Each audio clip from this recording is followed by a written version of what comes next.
Assassin's Creed has once again found its footing with Origins, as this time Ubisoft have created and crafted an incredible open world, while maintaining its main linear narrative along with side quests, fighting arenas, an in-game animal kingdom, and so much more, as we witness the creation of the Assassin's Creed's conception from Bayek and Namunet. Although the game did start off a bit awkwardly for myself, as I really did not feel much empathy towards Bayek for losing his son, since all of it just sort of happened before I developed any sort of connection with the characters. It was from the moment that we lost the little girl Shadia that I became emotionally invested into the game's story, and the second half of the game really did pick up with its narrative as well as gameplay, which both ended up being incredible, and I have to say the war elephants were the best idea I've seen in a video game in a while. Watching the Brotherhood being created gave me a true Assassin's Creed feeling that I haven't had from an AC game since number 3, and the way the logo for the Assassins was created was pure brilliance. Although saying that, the modern day section of the game, which is something that I was totally invested into up to the point of Desmond's death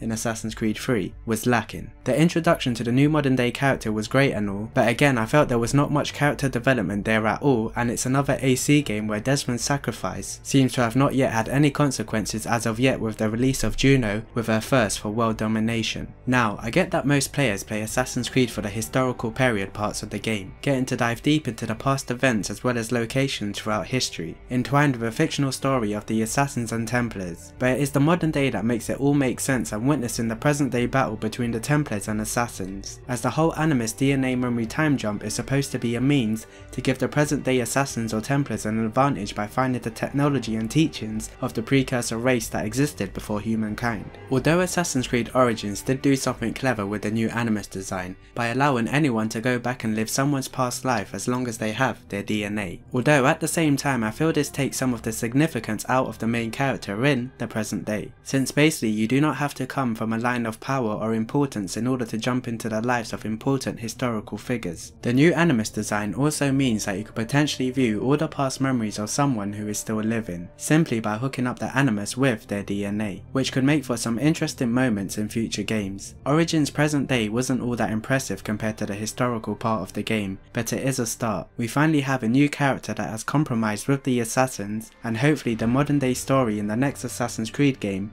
can progress in a new meaningful way. What we need is actual missions to take place in the modern day. We need to be able to go to different locations, enter vaults and gain access to ancient artifacts of power, while taking on the present day Templars. We also once again need the new main character Layla to learn the skills from the Animus, whether that's through the bleeding effect or just by learning. We also need characters within the modern day to become more important so we actually care about what happens to them if one of them were to be kidnapped or killed in future games. And I believe a good way of doing this is to bring Sean and Rebecca back and finally give them something important to do, since they rarely were good side characters in previous games, and their dynamic with each other was pretty cool, especially with Sean's sarcastic humour. And of course again, we have seen Ubisoft take a step in the right direction, as we have seen with Origins William Miles, who is Desmond's dad, make an appearance within the modern day. Ubisoft also need to allow us to connect the information we are learning through the Animus to the present day, so we can arm ourselves in the present day with precursor technology, and that should be the main goal within the modern day so the Assassins can gain some power, since it seems absurd the modern day Templars have unlimited resources. For instance, in the modern day we should look for the Shroud of Eden from Assassin's Creed Syndicate, which has restoration powers and heals. Now that would make sense for our modern day protagonist to heal if she was wearing the Shroud of Eden as part of her outfit, as well as the Sword of Eden for combat. I mean, by locating these artifacts through the Animus we could potentially make the ultimate modern day assassin warrior over time, and we can use these various pieces of Eden to defeat Juno once she does eventually rise to power. And I think it would be incredible for when that time does come where we have to take on Juno, that the Assassins and Templars in the present day